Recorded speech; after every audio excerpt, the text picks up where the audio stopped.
Welcome to my channel. இன்றைக்கி நம்ம ஒரு சூப்பரான அவுட்டிங் பிளாக் தான் பார்க்க போகிறோம். ரொம்ப நாளைக்கு அப்புறமா நான் இப்போ தான் வீடியோ போஸ்ட் பண்ண போகிறேன். இனிமேலாவது கண்டினியூவாக வீடியோ போடணும்னு சொல்லி நினைக்கிறேன். பார்க்கலாம் போட முடியுமா அப்படின்னு சொல்லி. இன்றைக்கி நாம் விழுப்புரம் மாவட்டத்தில் இருக்கிற செஞ்சிக்கோட்டைக்கு தான் போயிட்டுருக்கோம். எங்கள் மாமியார் ஒரு 5-6 மந்த்தாகவே செஞ்சிக்கோட்டைக்கு போகணும் அப்படின்னு சொல்லிட்டு இருந்தாங்க. எங்கள் மாமியாரோட ஊர் திருவண்ணாமலை தான். அவங்க அடிக்கடி செஞ்சிக்கோட்டைக்கு போயிருக்காங்க. நம்ம வீட்டு குட்டீஸ் எல்லாரையும் அந்த கோட்டைக்கு கூப்பிட்டு போகணும், அதோட ஹிஸ்ட்ரியெல்லாம் அவங்களுக்கு சொல்லணும்னு சொல்லி அவங்களுக்கு ரொம்ப நாளாகவே ஆசை. ஒரு வழியாக கிளம்பியாச்சு. போகிற வழியிலேயே இந்த கோட்டை தெரியுது பாருங்கள். இந்த கோட்டையை பார்த்த உடனே பசங்க எல்லாருமே செம்ம ஹாப்பியாக ஆகிட்டாங்க. நம்ம கோட்டைக்கு வந்துட்டோம், நம்ம மலை ஏற போகிறோம் அப்படின்னு சொல்லிட்டு கத்திகிட்டே வந்தாங்க. செம்ம ஜாலியாக இருந்துச்சு. நாங்கள் போன டைமில் கிளைமேட்டும் சூப்பராக இருந்துச்சு. வெயில் இல்லாமல் இருந்துச்சு. அதனால் கொஞ்சம் மலை ஏற முடியும். வெயில் இருந்தால் கண்டிப்பாக ஏற முடியாது. இப்போ நம்ம கோட்டைக்குள்ளே என்ட்ரி ஆகிட்டோம். இந்த கோட்டைக்கு இன்னொரு சூப்பரான பேர் சொல்லணும்னா தமிழர்களோட பெருமை அண்டு பொக்கிஷம்னு கூட சொல்லலாம். கிட்டத்தட்ட 8 வருஷம் இந்த கோட்டையில் போர் நடந்திருக்கு. கோட்டை உள்ளே போக போக 9 என்ட்ரன்ஸ் இருக்கும். 1012 ஸ்டெப்ஸ் இருக்கான். இந்த கோட்டை மேலே ஏறுறதுக்கு கிட்டத்தட்ட 1.25 மணி நேரம் ஆகுமா. மேலே ஏறும்போது அங்கே இருக்கிற சுரங்கப்பாதை, கோவில்கள், பீரங்கி இதெல்லாம் பார்த்துட்டு போகணுன்னா 1.25 மணி நேரம் ஆகும். இல்லைன்னா ஒரு 1/2 ஹவரில் ஏறிடலாமா. இப்போ நம்ம கோட்டைக்கிட்ட வந்தாச்சு. பார்க்கிங் போட்டுடலாம். பார்க்கிங்காக சார்ஜ் வாங்கினாங்க. உள்ளே போகிறதுக்கும் டிக்கெட் எடுக்கணும்.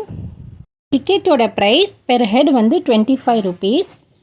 இந்த கோட்டையோட வரலாறு சங்க காலத்திலிருந்தே இருக்குன்னு சொல்கிறாங்க. இங்கே வந்தோடனே நிறைய குரங்கு இருக்குது. அந்த குரங்கோட அட்டகாசமே தாங்கவே முடியல. எதுவுமே சாப்பிடவே விட மாட்டேங்குது. கையிலேருந்து அப்படியே எடுத்துகிட்டு போயிடுது. கோட்டைக்கிட்ட ஒரு கடையும் வச்சுருக்காங்க. அங்கே வாங்குகிற ஸ்நாக்ஸ், அங்கே வாங்குகிற ஐஸ்கிரீம்ஸ்லாம் அப்படியே கையிலேருந்தே பிடுங்கிட்டு போயிடுது. இங்கே ஒரு பள்ளிவாசல் கட்டி வச்சுருக்காங்க. இது இப்போதைக்கு மூடி இருக்குது. இங்கே தொழுகை நடக்குதா என்னான்னு தெரியல. எப்போலேருந்து மூடி இருக்குன்னு தெரியல. ஆனந்தா கோன் அண்டு கிருஷ்ணன் கோன் வம்சம் சேர்ந்தவங்க தான் இந்த கோட்டையை கட்டியிருக்காங்க அப்படின்னு சொல்கிறாங்க. இன்னும் சில பேர் காடவர் வம்சம் சேர்ந்தவங்களை கட்டியிருக்காங்கன்னு சொல்கிறாங்க. அதுக்கப்புறம் இங்கே விஜயநகர் பேரரசு தான் ஆட்சி புரிஞ்சாராம். அவர் வந்த பிறகு தான் மிகப்பெரிய உருவாக்கமாகவே மாறிச்சான் இந்த கோட்டையே. அதுக்கப்புறம் இங்கே நிறைய நாயக் மன்னர்கள் ஆட்சி புரிஞ்சாங்க. கிட்டத்தட்ட 1649 வரைக்கும் விஜயநகர் பேரரசரோட ஆட்சி தான் நடந்து கொண்டு இருந்துச்சு. அதுக்கப்புறம் 1649 பீஜப்பூர் சுல்தான் கிட்ட இருந்துச்சு. அப்புறம் மிகப்பெரிய போர் நடந்து சிவாஜின்றவர் 1677 அப்போது இந்த கோட்டையை கைப்பற்றினார். திரும்ப அவர்கிட்ட இருந்து போர் புரிந்து ஆற்காடு நவாப் கிட்ட கைப்பற்றப்பட்டது. 1619 அப்போ ஸ்டார்ட் பண்ண இந்த போர் 1698 வரைக்கும் நடந்துகிட்ருக்கு. கிட்டத்தட்ட 8 வருஷமாக முகலாயர்களால் கைப்பற்றவே முடியலையா இந்த கோட்டையை. அதுக்கப்புறமா முகலாயர்கிட்ட இந்த கோட்டை வந்துருச்சு. ராஜ்புட் வம்சத்தை சேர்ந்தவர்கள் என்ன செய்கிறாங்கன்னா சௌரப் சிங் கிட்ட இந்த கோட்டையை தராங்க. சௌரப் சிங் நவாப் கிட்ட டேக்ஸ் கட்டிட்டு வராரு. அந்த டேக்ஸ் கொஞ்ச நாள் அப்படியே கட்டாமல் போயிடுறாரு. அதுக்கப்புறம் 1714 சௌரப் சிங் இறந்தே போயிடுறாரு. அவர் மகன் ஆட்சிக்கு வராரு. அவரோட மகன் யாருன்னா தேசிங்கு ராஜா. நம்ம எல்லாருக்கும் இந்த பேர் நல்லாவே தெரிஞ்சிருக்கும்.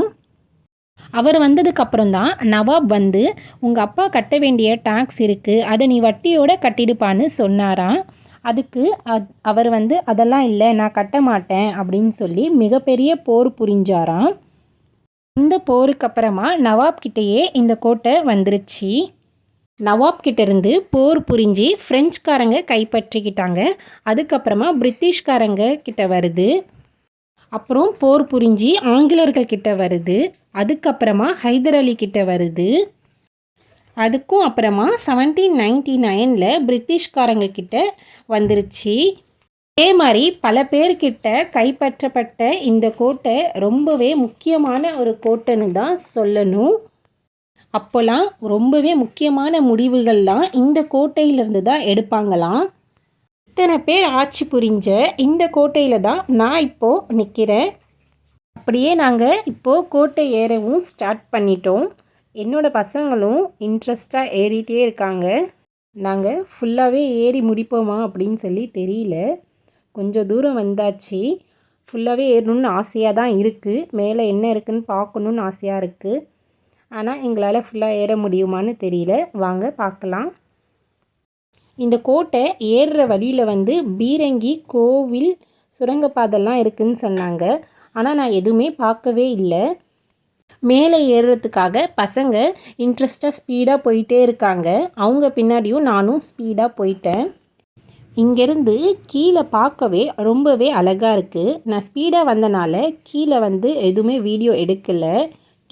கீழே வந்து தர்பார் மண்டபம், அன்னப்புரம், யானை மண்டபம், மாட மாளிகைகள், படை வீடுகள், குதிரை லாயங்கள், உடற்பயிற்சி கூடம், தானிய களஞ்சியங்கள், பீரங்கி மேடை, பாதாளச்சிறை, மதில் சுவர்கள், இப்படி ஒரு கோட்டைக்கான எல்லா அம்சங்களும் இருக்கிற ஒரே கோட்டை நம்ம செஞ்சிக்கோட்டை தான். மேலே இருக்கிற இந்த குளத்தோட தண்ணி வந்து எப்பவுமே வற்றாதான். என்னால் வந்து அந்த தொங்குபாளையம் வரைக்கும் தான் ஏற முடிஞ்சிச்சு. என்னோடய பசங்களுக்கும் எனர்ஜியே இல்லை, கீழே போகலாம் அப்படின்னு சொல்லிட்டாங்க. கோட்டையோட முக்கால்வாசி ஏறிட்டேன் தொங்குபாளையம் வரைக்கும். அதுக்கப்புறம் இன்னும் ஒரு 15-20 மினிட்ஸ் போகிற மாதிரி இருக்கும் மேலே. நான் ஏறி வர 3/4 மணி நேரம் ஆச்சு. 3/4 மணி நேரம் ஏறினேன். என்னால் அந்த 15 மினிட்ஸ் வழி வந்து ஏற முடியல. செமையாக கால் வலிக்க ஆரம்பிச்சிருச்சு. அதனால் ரிட்டன் கீழே இறங்கிட்டேன். கீழே இறங்கும்போது அவ்வளோவா கஷ்டமாக இல்லை. கடகடன் ஸ்பீடாக இறங்கிட்டோம். இதுதான் வந்து யானைக்குளம். இந்த குளத்தில் நீங்கள் எப்போ வந்து பார்த்தாலும் தண்ணி இருக்கும். இதோட தண்ணி மட்டும் எப்போவுமே வற்றவே வற்றாதான். இப்போ நாங்கள் ராணிக்கோட்டைக்கு தான் போக போகிறோம்.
ராணிக்கோட்டைக்குள்ளே போகலான்னு சொல்லி ஆசையாக இருந்தேன். அதுக்கப்புறம் டைம் இல்லை அப்படின்னு சொல்லிட்டாங்க. அவ்வளோதான், கேட் க்ளோஸ்.